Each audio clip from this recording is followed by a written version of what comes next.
Animal Protection and Crimes Legislation Amendment, Reporting Animal Cruelty and Protection of Animal Enterprises Bill 2018, first read.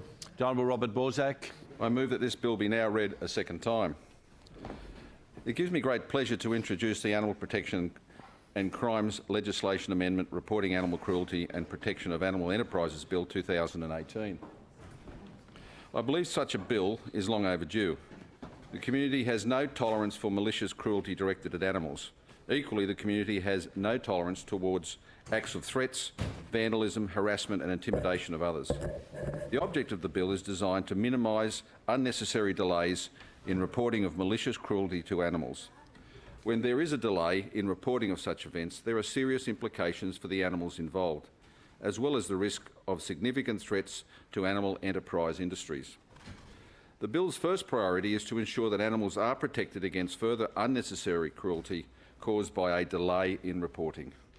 It does this by amending the Prevention of Cruelty to Animals Act 1979 to require persons who are aware of and records serious acts of animal cruelty to animals to report the act within 1 business day to police or other relevant officers under the Act, including the RSPCA and RSPCA inspector, and provide any recording of cruelty to animals within 5 business days.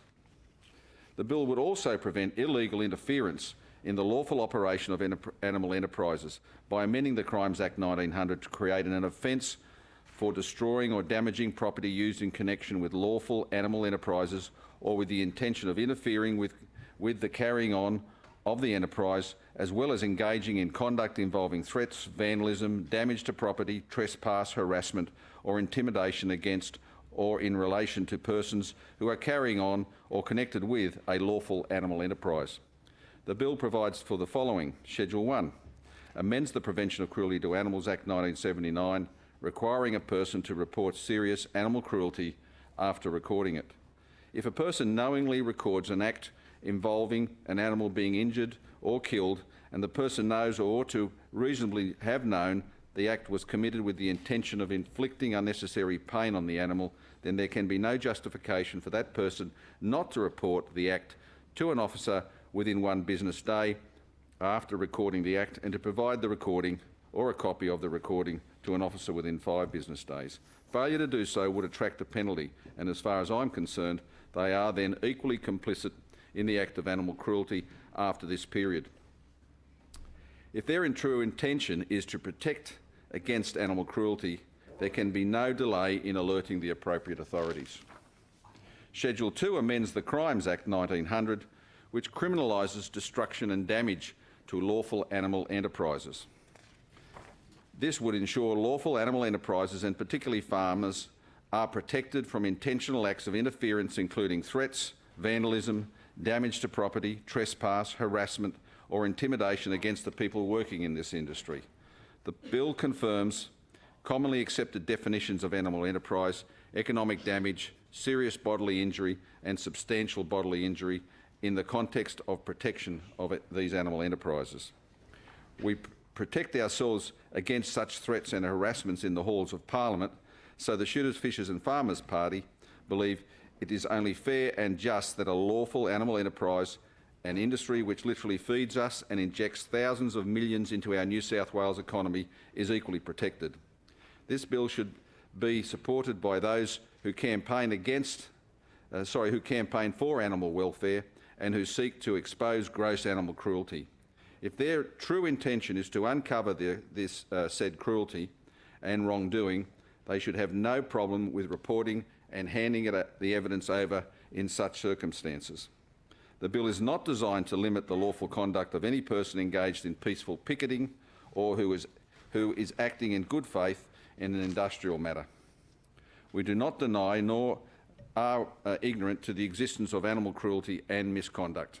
However, where such conduct has been exposed or identified, it should be reported and handed over to the authorities immediately, rather than collated illegally by quasi-animal rights extremist groups and their subcontractors, and then flogged off to the media or the highest bidder in an effort to damage beyond repair such businesses and, indeed, in the case of the greyhounds, a whole industry.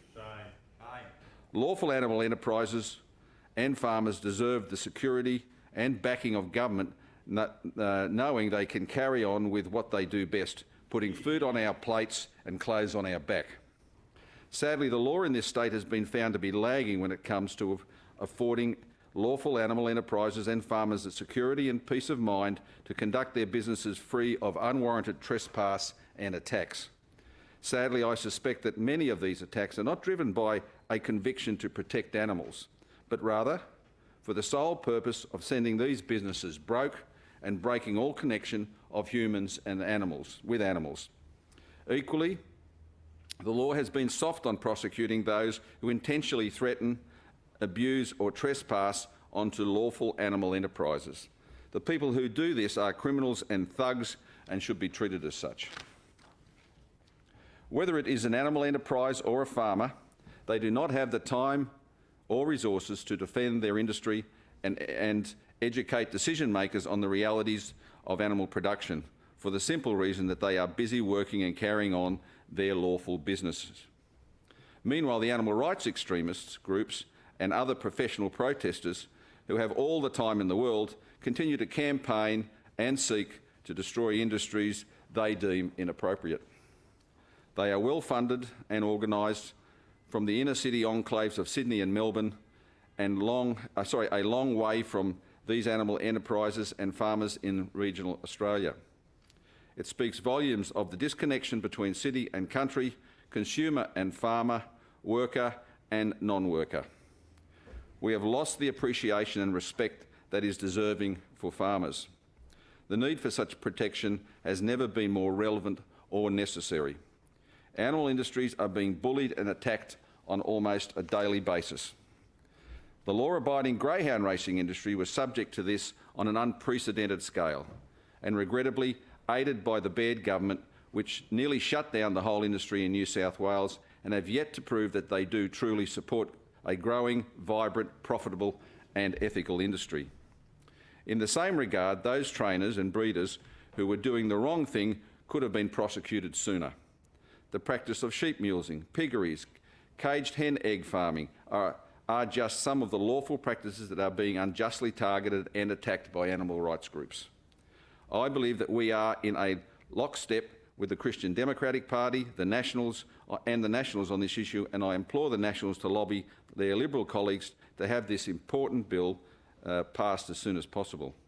I invite any member to argue why lawful animal enterprises should not be afforded these protections against threats and harassment, and why individuals who uncover wrongdoing should not report it as soon as possible to the police or the RSPCA. This is exactly what this bill is trying to achieve. I thank Parliamentary Council for their work. They do a fantastic job, which makes our work all that much easier. I believe that we are on the same side with the government on this issue. Animal cruelty is unacceptable. Every legal animal enterprise industry across the state needs certainty. The horse racing industry needs certainty. Piggeries need certainty. Poultry farms need certainty. Feedlots need certainty. The list is very, very long, and I'm not going to read them all here now. This government cannot allow another greyhound fiasco. I thank members of the Nationals and the Liberal Party for their input into this matter. I will not name them, but they know who they are. I commend the bill to the House. I move that it stay on